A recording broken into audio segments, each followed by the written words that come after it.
That's what I'm looking for. I wanted to start this video here so we don't forget what we're actually working on. It's a 1965 Ford Falcon Ranchero. It's missing some parts, but I think we'll be able to get it put together.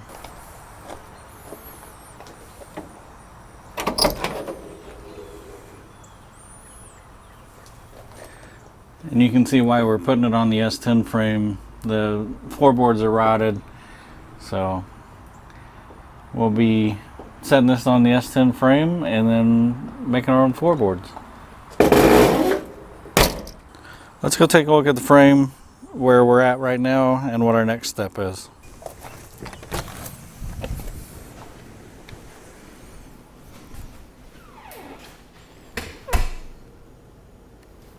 So shout out to my son, Devin with Diesel Mafia. He was kind enough to sandblast this frame for me. Where I'm at now is I need to do something with the suspension. I already mocked up the LS here, and I've got the tail shaft angle set so that the pinion angle we can set properly when we do the 4-link rear end. And I think tonight I'm going to get the rest of these body mounts off. I got one here and one there. That'll be on both sides. I got to remove those. And then I think I'll be taking the front suspension apart so that I can start on this stuff. Right now what I'm going to do is get these body mounts off, and then once I get started on the front end, we'll come back and see what's going on. So you can see I've done some touch up. I've got that body mount removed, that one. Did some touch up on the fish plate here. There is a body mount, or was a body mount there. I had gotten it off previously, but you can see I did some touch up here. Got that body mount off and that body mount. So we are starting to work on the front suspension. What I'm going to do is remove the sway bar, and then I'll probably take the tie rod loose from the spindle. And once I get all of this stripped down, I'll come back, show you where we're at. But that's the next step. I may have gotten carried away off camera. You can see we're still intact over here, but over here, I've already removed both the upper and lower control arm, spindle, caliper. I'm gonna get all the brake lines off, and I will need to cut some of this. It's gonna be from here up a little bit and probably back into here. When I get into that and the orientation of the cup, I'll come back and also where I'm gonna route the airline. I've had some trouble finding anything on YouTube, you know, specifically addressing how to run the airline, and maybe that's because people are using 90s or something, but yeah, I'll come back on that. My plan is to get the other side completely taken apart just like this. I also need to get this frame coated before it starts to really rust, so there might be the next time I come back I might have this coated. I don't know.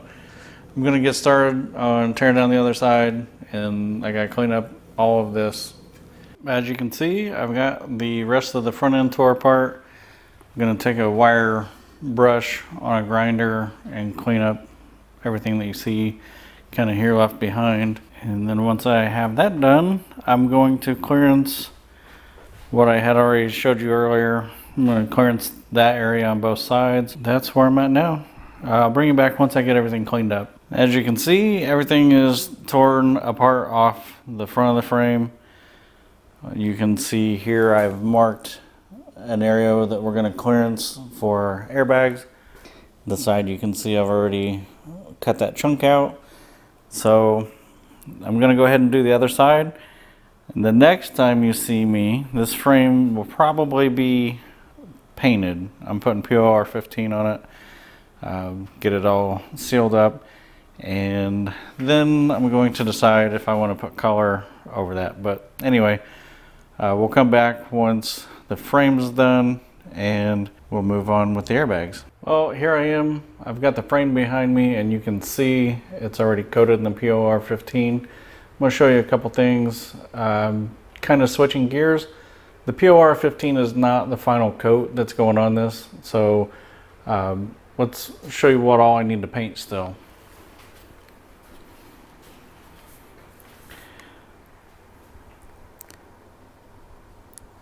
To get the front end completed, I need to get these cups painted so they don't rust once they're installed, as well as these plates that the airbags mount to that actually get welded to the lower control arms. I was going to spend my evening cleaning up these control arms and painting them.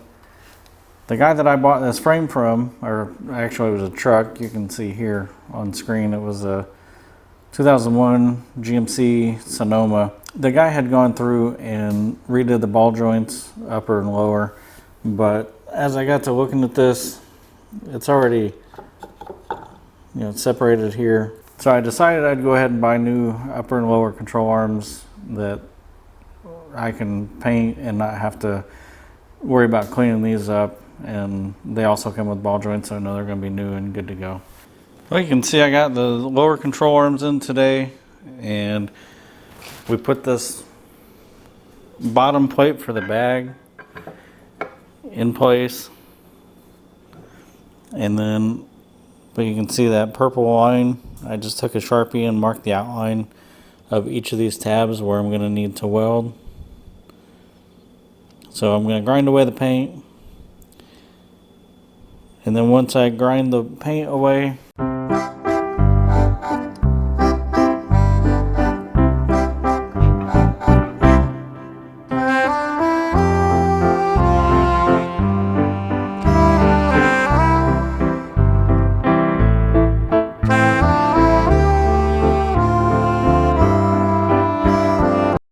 you can see I've sprayed the weld through primer on this lower control arm. This one's ready to weld, and once I get both of these in this state, I'll come back, and I'm just using a 90 with a 100 grit pad on it and just taking the paint off where I'm going to be welding. So we'll come back when we're ready to start welding. You can see we're set up to start welding in these plates into the lower control arms. I've got the weld through primer on both items. That way we can paint this side, we can flip it over, paint the other side. And the other one is also ready. So I'm going to go ahead and get started welding. I do have the GoPro set up right here, so we'll probably do I'll do it in real time, and then if it's going too slow for the video, I'll speed it up. But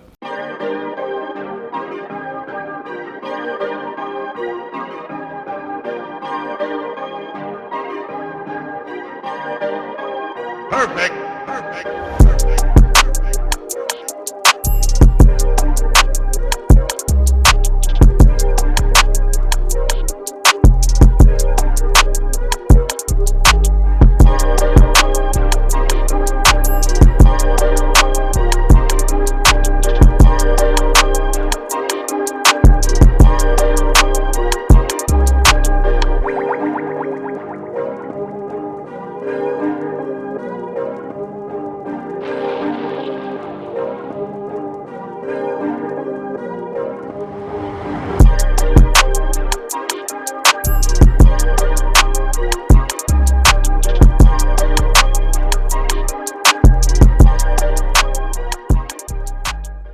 you can see I've got the upper control arms painted and installed on both sides.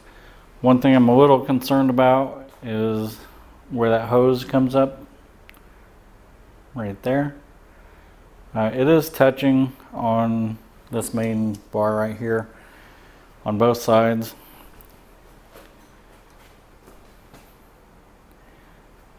Now, one potential area that I can bring it through potentially is right here, but what I'm going to do is articulate this up and down and make sure that this never collapses enough to where it would actually squash it.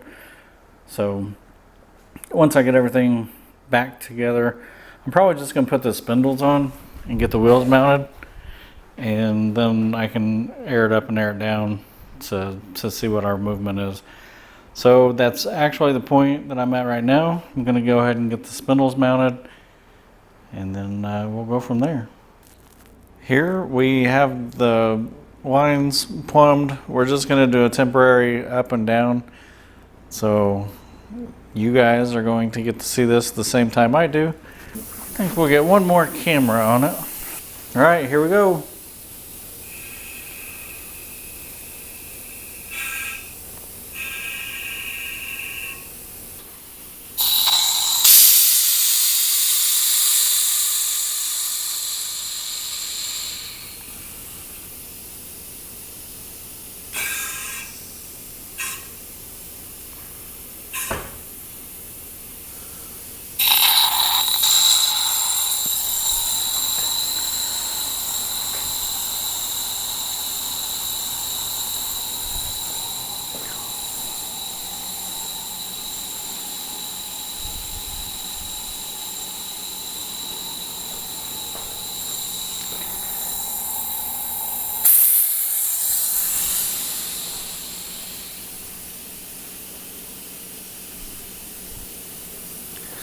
Need it to go lower.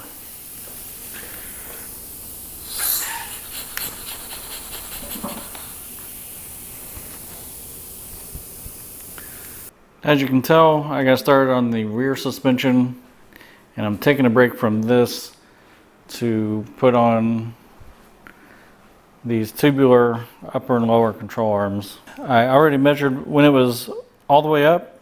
In this configuration, we were at 8 inches.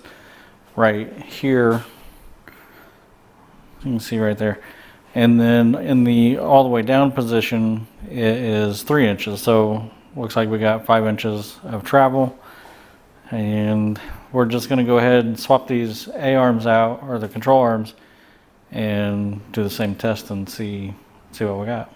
Here you can see we've got the control arms installed on both the left and the right side. And one thing I was pretty happy about is I was able to move the airline from here to here. Once we watch the articulation, I'll figure out how to route that so it's not in the way of anything moving. So what we want to do now is take a look at this and watch it go down.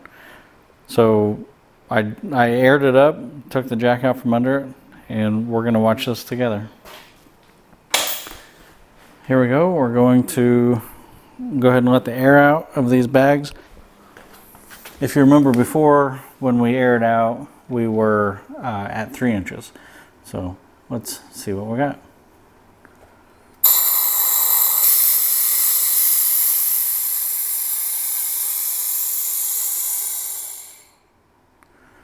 It's much better. So we went from 8 inches down to, well, I'd say less than an inch. So this makes me happy. This is where I wanted to be. This is the vision that I saw, and we're going to move forward from here. So we'll get back to the rear portion and finish up this video on the front.